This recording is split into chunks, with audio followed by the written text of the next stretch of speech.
அருந்ததியர் உள் ஒதுக்கீட்டை எதிர்த்துவிட்டு படிகளில் ஏறி நிற்க அதிமுக வெட்கப்பட வேண்டும் என்று அமைச்சர் மதிவேந்தன் மற்றும் திமுக துணை பொதுச் செயலாளர் அந்தியூர் செல்வராஜ் தெரிவித்துள்ளனர்.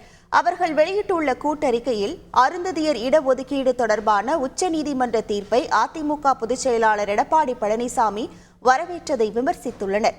அருந்ததியர் சமூகத்தினர் மீது அதிமுகவுக்கு ஏன் திடீர் பாசம் என்று வினவியுள்ளனர்.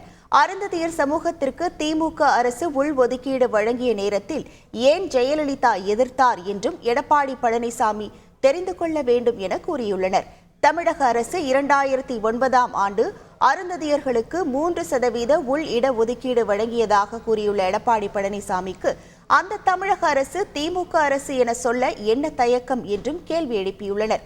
பள்ளத்தில் கிடப்போரை படிகளில் ஏற்றி வைத்திருப்பதாகவும் அப்போது எதிர்த்துவிட்டு படிகளில் ஏறி நிற்க அதிமுக வெட்கப்பட வேண்டும் என்றும் விமர்சித்துள்ளனர். செய்திகளை உடனுக்குடன் தெரிந்து கொள்ள உடனே சப்ஸ்கிரைப் பண்ணுங்க.